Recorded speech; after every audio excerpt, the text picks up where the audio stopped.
ونعزي أهل السنة والجماعة عموما بفقدان علم من أعلامها وأفول نجم من نجومها وغياب قمر من أقمارها، ألا وهو والدنا وشيخنا ومعلمنا ومربينا العلامة الورع الزاهد الشيخ عبيد بن عبد الله بن سليمان الجابري عليه رحمة الله تعالى. كان نعم الوالد للسلفيين، ونعم الأب لطلاب العلم، نعم المربي ونعم الناصح.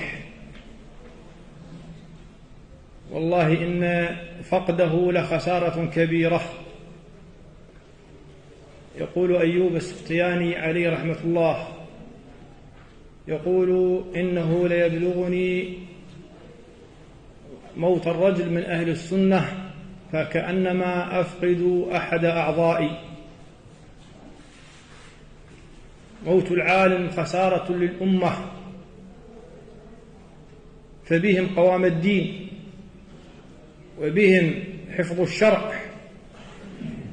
وبهم يهتدي الضال، وبهم تتضح السبل، وبهم تنقمع البدع، وبهم يظهر الحق، وبهم تحل المشكلات. إليهم المرجع في النوازل، إليهم المرجع في الفتوى، فخيرهم عميم. هم كالنجوم، كالمصابيح، كالسرج للناس. ما يذهب الدين إلا بذهاب العلماء، ما يذهب الدين إلا بذهاب العلماء.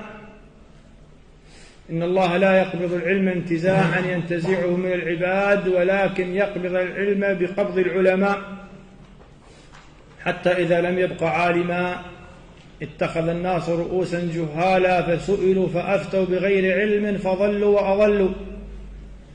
كان عليه رحمة الله تظهر عليه علامات الزهد وعلامات التواضع ونكران الذات.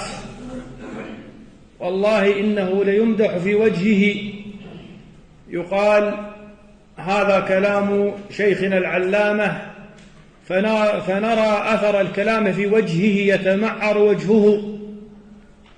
والله في مجلسه وفي بيته أثني عليه، قيل العلامة الشيخ، فتغير وجهه، فأشار إلينا أحد الطلبة أن هونوا من الكلام، الشيخ لا يحب المدح. كان يأتينا إلى محل السكن يوميا نقرأ عليه بعض المتون، يأتينا بنفسه ويقول هذا حقكم علينا، ويقول لو كان الأمر يسمح لضربنا أجنحة الطائرات للوصول إليكم. يلاطفنا ويكلمنا ويهون علينا الغربة. أسأل الله أن يرحمه، أسأل الله أن يرحمه وأن يتجاوز عنه.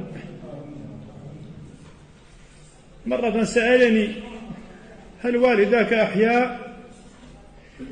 قلت يا شيخ أبي حي. قال عليك ببره، تلطف به. هكذا كان يوصي طلاب العلم، هكذا كان رحيما بهم مشفقا عليهم. أسأل الله سبحانه وتعالى أن يجمعنا وإياه في مستقر رحمته، وأن يغفر لنا وله، وأن يسكنه الفردوس الأعلى من الجنة. نفع الله سبحانه وتعالى به، قد نفع الله بعلمه وبكلامه وبمؤلفاته وبمحاضراته. نفع الله سبحانه وتعالى به نفعا عميما. كان مربيا فاضلا وشيخا جليلا وعالما حبرا راسخا. نسأل الله سبحانه وتعالى أن يجعله مع النبيين والصديقين والشهداء، إنه ولي ذلك والقادر عليه. أقول يا أخوة بارك الله فيكم يا أهل السنة عموما ويا طلاب العلم، هذا أمر الله، هذا أمر الله. إن الله سبحانه وتعالى قد كتب على عباده الفناء وكتب على نفسه البقاء، فقال كل نفس ذائقة الموت وإنما توفون أجوركم يوم القيامة. إذا كان الشيخ عبيد رحمه الله قد رحل عنا وتركنا، فإن هذا المنهج باق، فإن هذا المنهج باق يا أخوة بارك الله فيكم. هذا المنهج السلفي الذي عاش عليه الشيخ، الذي عاش عليه ودعا إليه ودافع عنه وعلمه وتعلمه، عاش عليه ومات عليه. أقول يا أخوة عليكم بهذا المنهج بارك الله فيكم. فإذا كان الشيخ مات فإن المنهج لم يمت، تمسكوا بهذا المنهج بارك الله فيكم. هذا هو السبيل وهذا هو الطريق. لعل الله سبحانه وتعالى أن يجعلنا ممن يلحق بهم ويجتمع بهم في دار كرامته سبحانه وتعالى.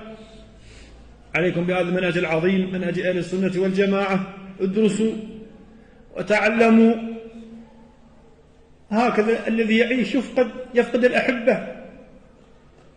إن تعش تفجع بالأحبة كلهم، إن تعش تفجع بالأحبة كلهم، وإن تمت فموت نفسك لا أبا لك أفجع. هذا أمر الله سبحانه وتعالى. أسأل الله سبحانه وتعالى أن يرحمنا وإياكم، أن يلهمنا الثبات والاستقامة على الصراط المستقيم، إنه ولي ذلك والقادر عليه. ولا حول ولا قوة إلا بالله. اللهم أجرنا في مصيبتنا واغلف لنا خيرا منها، وإنا لله وإنا إليه راجعون. نبدأ إن شاء الله معكم في مواصلة الطريق والمشوار.